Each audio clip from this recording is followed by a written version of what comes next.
له ویرې مې په 2 لاسه ځیګر نیولی دی له ویرې مې په 2 لاسه ځیګر نیولی دی چې ستا برندو لیمو ته مې نظر نیولی دی ډېر ښه دی یار سیال صاحب دا شعر تاسو ته ډالۍ وي چې لږ راشه د ارمان او د انکار وګوره جنګ لږ راشه د ارمان او د انکار وګوره جنګ ته زما وای او ما ور نیولی دی ډېر ښه دی یار ډېر ښه دی یار دا خو هغه د چا خبره چې یو سل ځله ووایه یار ډېر ښه شعر دی سلامونه مینه احترام ملګرو زما سره ډېر ښه شاعر د نن سبا دور ډېر محترم افتاب احمد افتاب صاحب څوک چې د مطرح سره تعلق ساتي او ډېر ښه شعر لیکي د دې نه به تاسو ته اندازه وشي چې څومره ښه شعر لیکي کله چې دا ویډیو تاسو زموږ سره پوره وګورئ او د ده شعرونه هم واورئ خو دا به هم موږ ته په کمنټس کې ووایي چې زموږ دا ویډیو تاسو د کوم ځای نه ګورئ او خوښ مو شوه او که خوښ مو نه شوه دا به موږ سره ضرور وایي ولې چې ستاسو د کمنټسونو نه به موږ ته دا پته ولګي چې او زموږ شعر څوک ګوري زموږ ویډیو څوک ګوري موږ څوک اوري افتاب صاحب سړي مشي درته وایم په خیر راغلی درته وایم او شعرونه درنه اورو ډېره مننه سیال صاحب ستاسو د پیج د مینوالو د کتونکو یو جهان مننه چې موږ ته مو په خپل پیج کې ځای راکړو زموږ وخت مو قیمتي کو د غزل نه مخکې اوس 2-3 شعرونه ویم داسې لنډبهره شعرونه یې سیال صاحب چې اوړو کې خاورې او کردار کې شګې اوړو کې خاورې او کردار کې شګې لرم د ژوند په هره لار کې شګې ډېر ښه دی او زه د ښکلا تشریح کولی نشم زه څنګه راولم په شمار کې شګې ډېر ښه دی مننه سیال صاحب ژوند نه یو څو قدمه شاته یمه چا راته ایښي دي پیزار کې شګې ډېر ښه دی دا بیا وې ژوند نه یو څو قدمه شاته یمه چا راته ایښي دي پیزار کې شګې او د چا د تلو خبر څه بل رنګ یو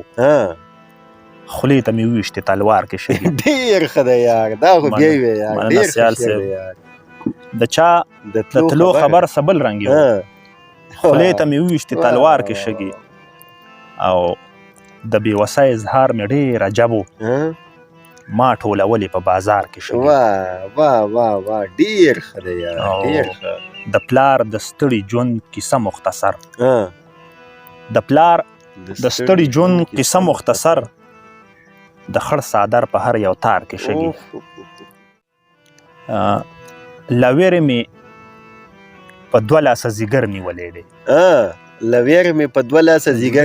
دی چې ستا برندو لیمو ته مې نظر نیولی دی ډېر ښه دی یار سیال صاحب دا شعر تاسو ته ډالۍ وي چې لږ راشه د ارمان او د انکار وګوره جنګ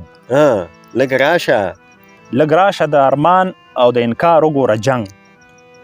ته زما وای او ما ور نیولی دی ډېر ښه دی یار ډېر ښه دی یار دا خو هغه د چا خبره چې یو سل ځله ووایه یار ډېر ښه شعر دی لږ راشه د ارمان او د انکار وګوره جنګ ته زما وای او ما ور نیولی دی ډېر ښه دی او ډېر ښه دی ارمانه زه موسکی شه سوال قبول شولو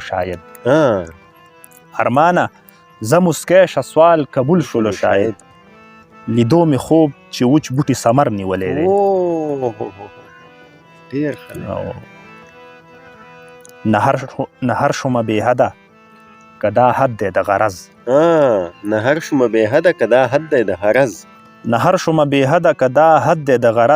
چې سوال ته مې د لاس په ځای څادر نیولی دی او سودا د تورو زلفو مې راګیره کړه اخیر منې که نه یوازې مې لښکر نیولی دی ډېر ښه دی یار ډېر ښه دی مننه سیال صاحب او هدیه د توبې څه وي ماتې هم وکړو تپوس زاهد مې میکدې نه نن بهر نیولی ډېر ښه دی افتابه ډېر مننه سیال صاحب او اخیري شعر دی چې افتابه زه ورځه درمان له بل طرف ته ځه درمان له بل طرف ته ځه ما خپله په مالګین رومال پرهر نیولی دی. ډېر ښه دی یار، دا خو بیا وې یار. افتابه زه ورځه، افتابه زه ورځه درمان له بل طرف ته ځه. ما خپله په مالګین رومال پرهر نیولی دی. ډېر ښه دی افتابه. مسکا دې چې ظاهر کړل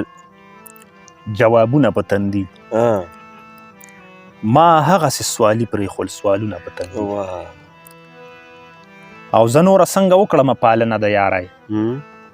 زه نوره څنګه وکړم پالنه د یارۍ،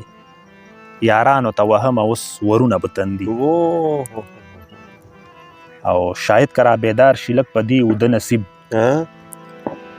ای څوک به راله ټک وهي میخونه په تندي. ډېر ښه دی، دا بیا وې یار. مننه جي. شاید که را بیدار شي لږ په دې اوده نصیب، ای څوک به راله ټک وهي میخونه په تندي. او د لاسو د لکیرو کیسه وخته دروغ، زما که منې لوله نصیبونه په تندي. او یقین او تسکین ولې زړه کې نه جوړوي کور،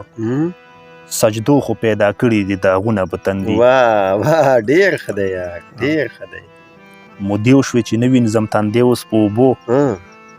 یو چا راته راښکلي وو لاسونه په تندي. دا بیا وې یار. مودې وشوې چې نه وینځم تندی اوس په اوبو، یو چا راته راښکلي وو لاسونه په تندي. او افتابه ورک نه کړې د نیستای دغه ثبوت، افتابه ورک نه کړې د نیستای دغه ثبوت، تر ډېره پورې وساته ګردونه په تندي. یو کلام راته بل هم ووایه. بل هم ووایم، دا هم یو زوړ کلام دی سیال صاحب، دا به هم درته ووایم چې یو مشاعره نیمه کې مې ویلی دی، خو زه ملګرو ته به بیا دغه